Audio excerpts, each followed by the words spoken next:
Okay. Hello. Oh, finally. Yes. I was trying. Um, I just want to say hello, everyone. Welcome to Sophie. Remember that Sophie is an organization for fashion inclusion, a place where we want to give information and knowledge. And normally, we have so many questions working through fashion shows, photo shoots, and the models wants to have knowledge. So today we have a special guest who will be giving us all that information that we want to know. So welcome to Kathleen Puccio. Hello, Kathleen. How are you doing today? Very well, thank you. I'm so excited to be talking to you today. Okay, thank you. Thank you for being here today. Please explain all of us a little bit about you. What do you do and what do you want to be given all this knowledge that you have? Yes, I started as a model and I'm now working as a lawyer mainly for models. I review their modeling contracts, but more than that, what I try to do is educate them a little bit, clue them in a little bit on the industry, not only the law, but how the law interacts within the industry, because it's not always so clear. And a little bit of a niche in fashion law, but because I came from the modeling side, it's something that I have a little bit of insider knowledge on. So I like to spread the wealth a little bit. Yeah, normally, like, they have so many questions and you don't have like the right person to talk to. You don't really know, like, there's a lot of happenings. Fashion is an industry where you have too many topics. Mm-hmm. So you need to focus on the topic you want to get the knowledge from. So, okay, I prepared some questions. The first question is, what are those first steps to start in a fashion career? Okay, the logistics to this. The first thing that you have to do is educate yourself on the modeling industry in general. But there are some tangible steps that you can take. For example, if your goal is to be represented, and usually if you want to go into modeling, you want representation because that's how you get the jobs. It's very difficult to be a freelance model without representation. So in order to get that agent or manager, you take some what they call digitals. They used to call them Polaroids. And it's basically just your visual CV for an agency. They look at you from different angles. They say, does she have potential? Does he have potential? And then they decide to either reach out to you, or usually if they're not interested, you might not hear from them at all. But the first step is just to do a little bit of research on the industry. Who are the agents that you think you would be compatible with? What type of modeling do you want to do? What type of modeling is feasible for you? There still are some limits based on your looks in modeling, based on your height and things like that. So be reasonable initially. It doesn't mean you're going to be stuck there forever. But just kind of get together what you want out of the industry, what you can give to the industry, and start getting your portfolio together. Okay, that's amazing to know. And it's true because, they have standards, but you can play with that if you know what you want to do and how you can work and what you give or present to the table. Mm-hmm. That's a really good beginning. Okay, so the second question is, how do we know if modeling is a job that you really want to do? Like, this is my passion. This is something that I want to do for a long time ago. Long time. Yes, this is something that I'm just going to have to jump into and see if you like it. Because there's a big difference between enjoying taking photos and putting them on Instagram, or just, having the idea of modeling and that it's glamorous and you get your hair and makeup done and all of these things, and actually working in the industry as a working model. So, but you won't know that unless you jump in and you try it. So it's just like any other job that you would try to get. Some people start with internships in a field that they think they would like. And sometimes they decide, this is really not for me. I'm going to try something different. but you have to try it. And if you wind up finding out that you don't like it, that's okay. The thing to remember here is that if you try it and you've signed with an agency, you might be in a 3-year contract with that agency, because that's kind of the norm in terms of how long the initial contract is for. Usually, if you decide after a year, you know what, this is really not for me, they'll let you out of the contract. If you don't want to work, they're not going to force you to work. But you do just have to be a little bit cognizant that you might be signing a contract for 3 years, and that's a very long test period.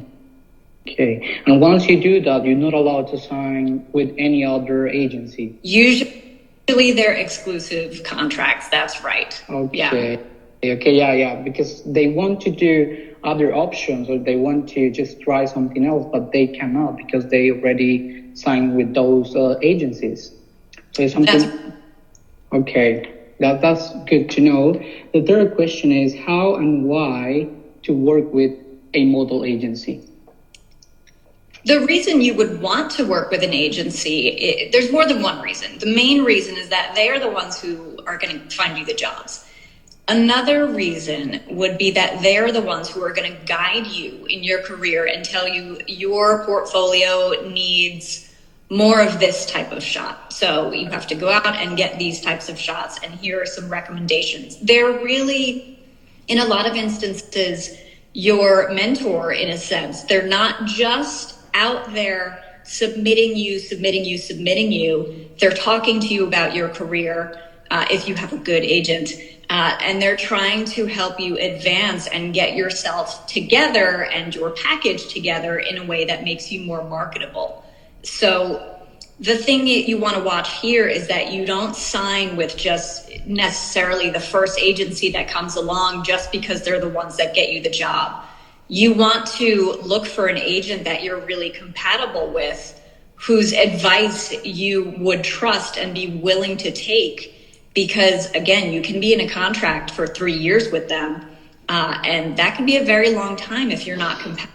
So there are reasons to work with an agency, but also cautious about which agency you're working. You don't necessarily need to sign the first contract that comes your way. You do need to reflect a little bit on every opportunity that comes to you so that you make sure the opportunities that you are accepting are the best ones for you. Yeah, that's true. Okay, normally what I know is all the agencies care about the models. Like they don't tell them what to do. They don't have a look of their portfolios. So they came to us and they let us know, like, okay, look, we are on an agency, but we don't really know what to do as a model. I don't know how to present my portfolio, or if they are asking for payment, or they just let us know, okay, if you want me as a model, please contact my agency. But once you take those models, they came, let's say, to the photo shoot or to the fashion show. They don't know how to walk. They don't know how to work with the camera. They are not confident. Because the model needs to bring something to the table. They are storytellers. So they need to know how to understand the project and the work they are asking to do. So how you let them know, like if you're not a professional model, you cannot ask for all those demands they are asking for because they are not professionals. So what they say is, okay, I have my agency or talk to my agency, but there is no connection. There is no knowledge between those two. They are only focused on the payment. And like you said, just get my makeup done. I just go walk because I'm pretty. But how do we recognize a good agency? How can we go and talk to them? And this is how it works, because there is so many agencies, but they don't do the work. Yes, this is a problem from all sides in the industry. This is a problem for brands, for models, for anyone looking to go through an agency, because you would think the agents have the professional models. As a model, when you're looking for an agency, you want to see what they've booked for other models. You want to make sure that they're professional as well, and not just that they're purporting to turn you into a professional model. When an agent looks at a model, they're going to see potential. Okay, if you don't already have a portfolio or a book that you can show to clients, what they'll do generally is develop you before they start submitting you, so that you don't run into these problems where you show up on set or at a shoot or at a runway show and have no idea what you're doing. Everyone starts having no idea what they're doing, but they don't start from that point in a professional setting. That's why there's development initially. So when you're a brand or a client and you're approaching agents to look at certain models, you do want to make sure that you're looking at the model's portfolio. What is her past work? What is his past work? What is their training like? If there is some training that models can go, sometimes they don't. There's less formal training, I would say, for models than, for example, actors. But as a client, when you're looking at an agency, you have to not only evaluate the model, but yes, you do have to evaluate the agency to make sure that they are vetting their models and not just in it for the money, because some agencies will sign models. When they sign the models, they'll say, okay, model, you owe us $500. That's how they're making their money. So they don't care what comes after that. It's, the upfront payment from the model. It's maybe a fee from the model to put them on their website. So they're making money.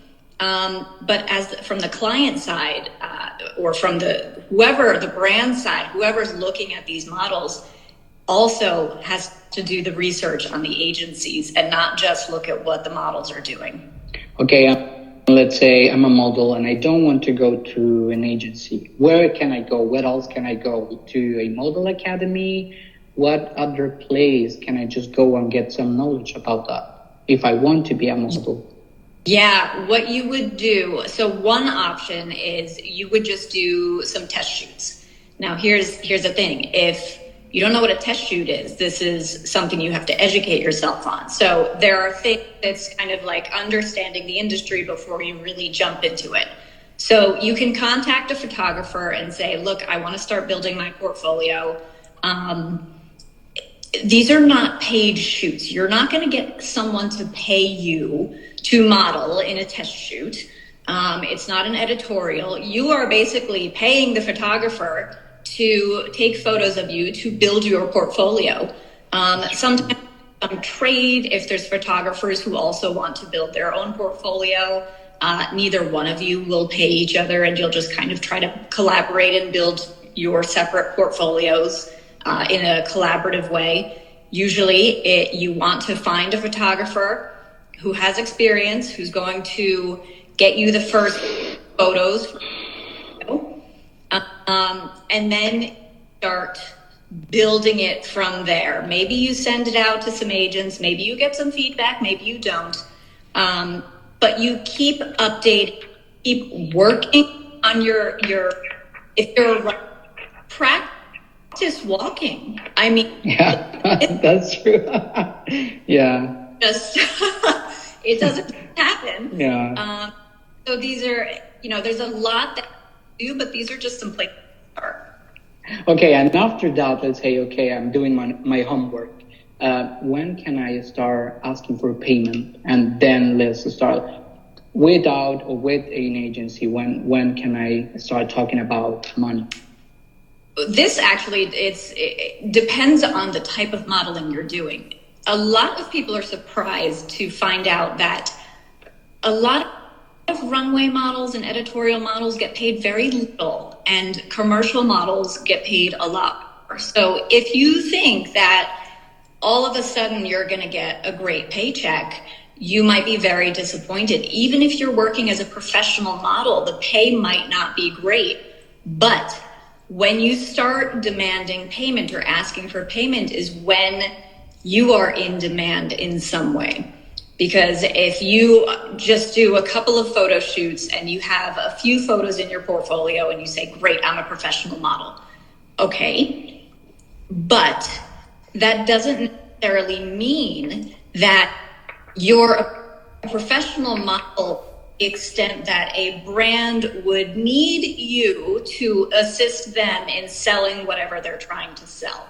When you get to a point where there's something that you have to offer, other people are going to see it, then you can start asking for money.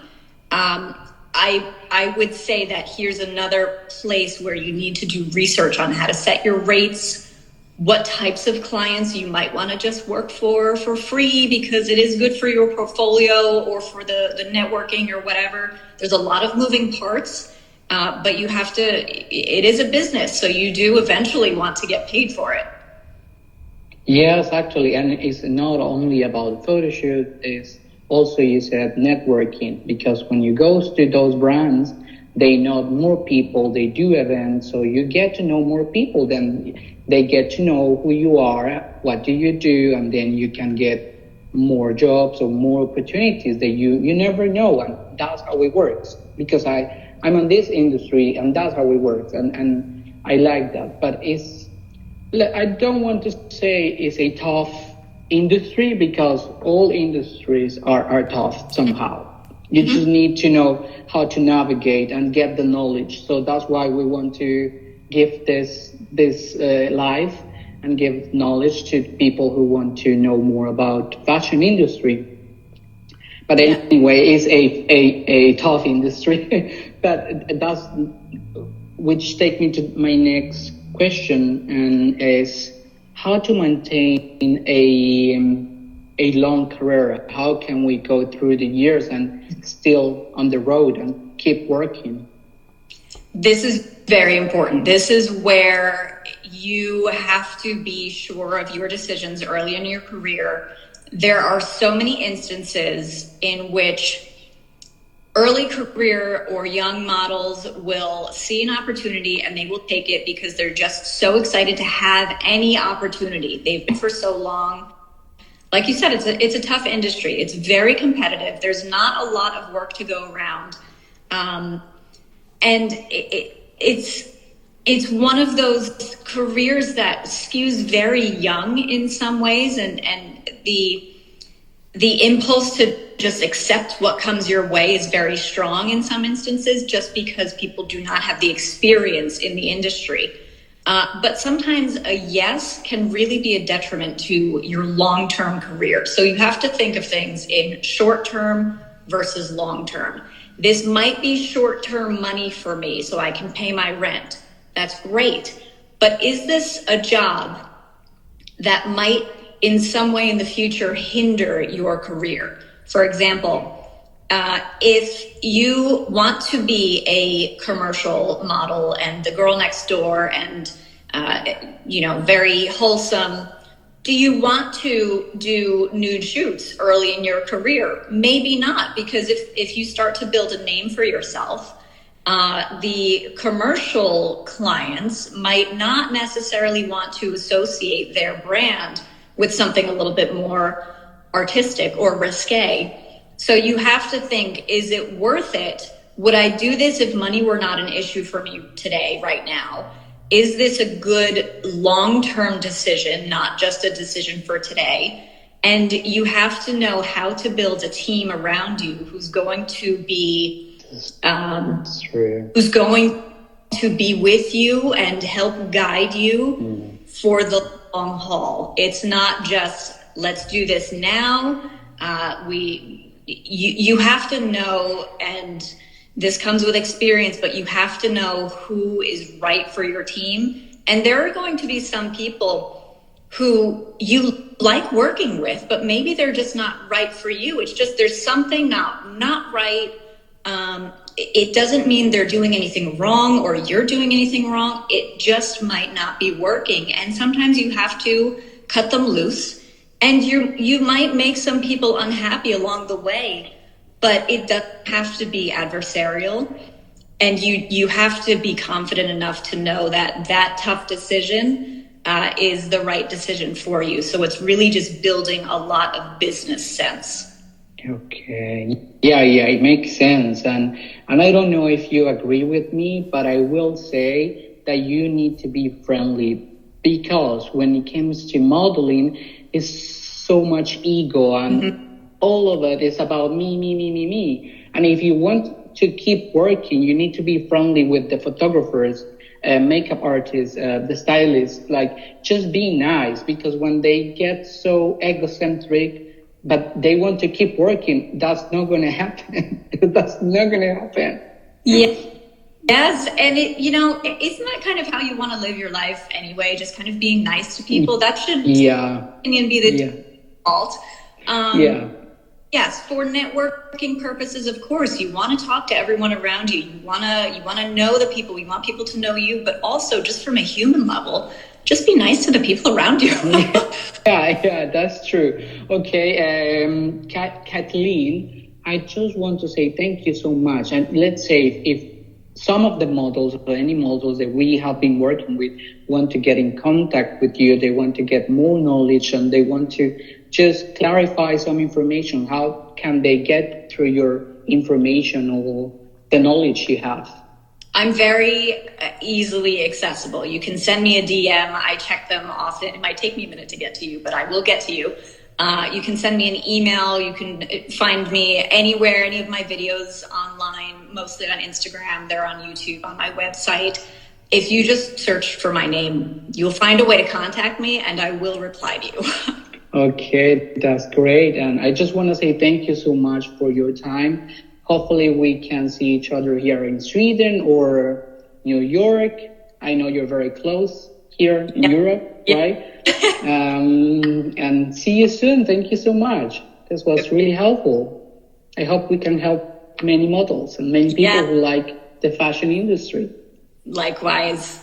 Great Okay, goodbye, and thank you so much.